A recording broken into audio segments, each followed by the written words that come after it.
Level 1, $0. You are 65 years old. You have been working since you were 22. 43 years of direct deposits and rent payments and car repairs and groceries and the occasional vacation that went on a card you are still paying off. And you have $0 in a retirement account. Not a small amount, zero. No 401k, no IRA, no pension, no brokerage. The number does not exist. You are not alone.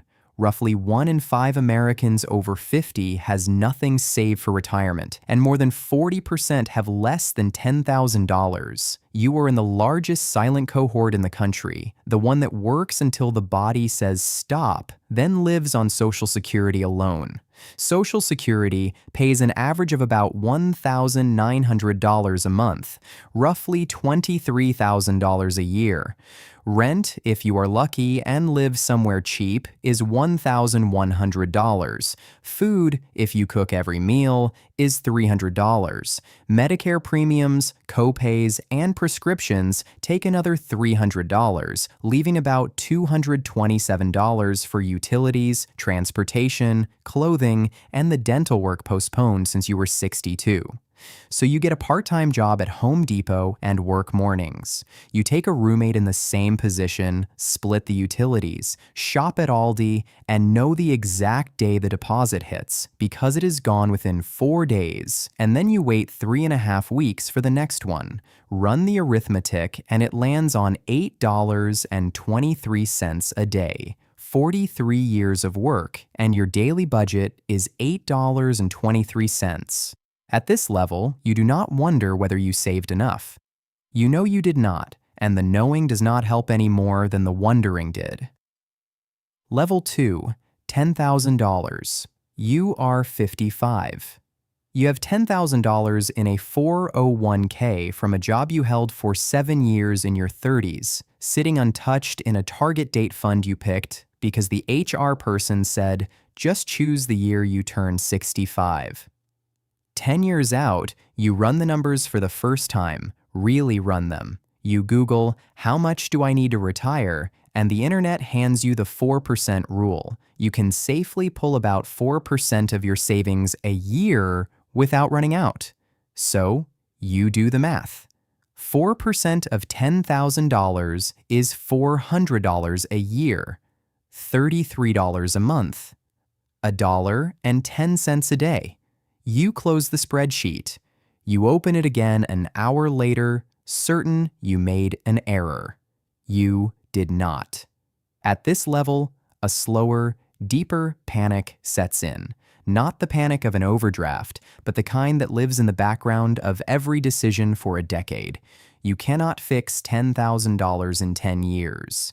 You can improve it, max the 401k, use the over 50 catch-up, hope the market cooperates, but you cannot fix it.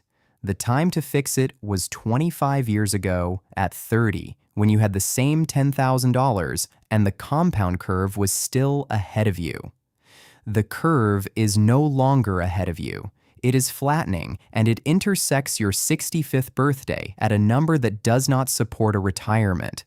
You are staring at the sum of every decision you did not make, the account you skipped at 25, the match you left on the table, the pension job you passed up for $3,000 more, and the absence is not closable. Level 3, $50,000. You are 45. You have $50,000 in retirement, $38,000 in a 401k, $12,000 in a Roth, built over 15 years of contributing 6%, sometimes 8%, once 10 for 6 months before the kids' braces pulled it back. One Tuesday evening, you open a retirement calculator and feed it your age, your savings, your rate, your expected Social Security. It returns a number, about $280,000 by 67, if the market returns 7%, if you keep contributing, if you never touch it, if nothing goes wrong. $280,000 at 4% is $11,200 a year. With Social Security, roughly $34,000. You earn $72,000 now. The gap is $38,000 and translated into a life. It means the retirement you are saving for looks nothing like the life you are living. At this level, you are not in crisis. You are behind, and behind at 45 is still salvageable. You can push contributions to 15%, open a taxable account, work to 69 instead of 67, and the numbers move meaningfully. But salvageable is not comfortable. Salvageable means you retire enough to not be poor. It does not mean you retire enough to travel, to help your kids with a down payment, to face a medical event without it becoming a financial one. From $50,000 at 45, every choice is a trade-off. Contribute more and have less now, or coast, and accept a smaller retirement than your current life. The vacation skipped, the car kept 3 more years, the renovation postponed, the quiet hope that nothing catastrophic happens in the next 22 years. Level 4, $100,000. You are 52. You have $105,000 in retirement accounts. The median for Americans aged 45 to 54 is around $115,000, so you are slightly below median, and slightly below median in this system means you are doing better than half the country and nowhere near enough. Fidelity's guideline says you should have 6 times your salary by 50. On $75,000, that is $450,000. You have $105,000. Closing the $345,000 gap by 64 would mean saving about $27,000 a year for 12 straight years at 7%. At this level, you are the average American, and the average American is not on track. The average American retires with roughly $200,000 in total assets and leans on Social Security for most of their income. Their retirement will be smaller, tighter, and more anxious than the one they pictured, and the distance between the picture and the reality is a quiet disappointment nobody discusses because discussing it feels like admitting failure.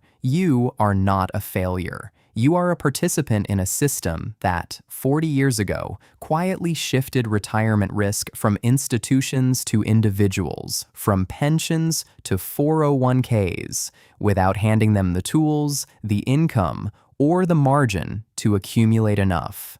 The system was redesigned. The participants were not. The result is the $345,000 gap between where you are and where the guidelines say you should be, and a retirement that looks less like leisure and more like careful arithmetic performed monthly on the back of a Social Security statement. Level 5, $500,000. You are 62. You have $490,000 in retirement. Fidelity says 8 times your salary by 60. At $490,000 on an $80,000 salary, you are closer to 6. Behind the guideline, but no longer behind in a way that frightens you. The 4% rule gives you $19,600 a year from the portfolio. Social Security at full retirement age adds roughly $30,000. Together, nearly $50,000 a year, more than many households earn while working. You will be fine, not rich. Fine. At this level, the compound curve is no longer a line. It is a steepening arc. A 7% year on $490,000 is $34,300, more than you contribute. The machine has outgrown the operator. It does not need you anymore. In the 3 years before 65, it will likely add more to your net worth than your paychecks will. So you start asking questions you avoided for decades: when to claim Social Security, how to sequence withdrawals, to cut taxes, whether to move to a cheaper state. These are not crisis questions. They are optimization questions.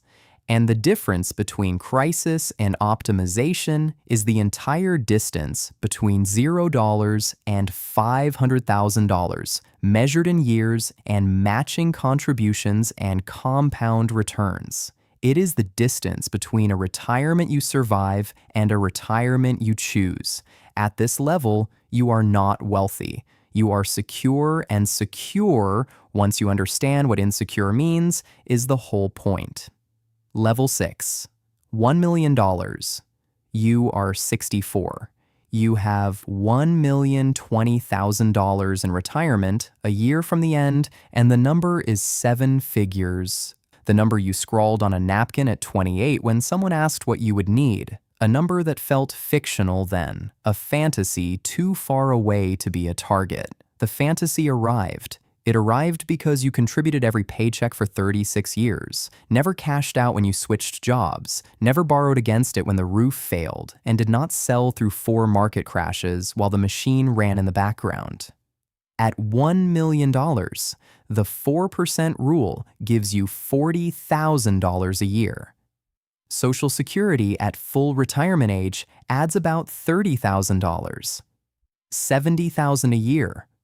Roughly what you earned working. You can retire without shrinking your life, you can travel, you can help your children with a down payment, you can face a medical event without it becoming a catastrophe. This is what enough looks like.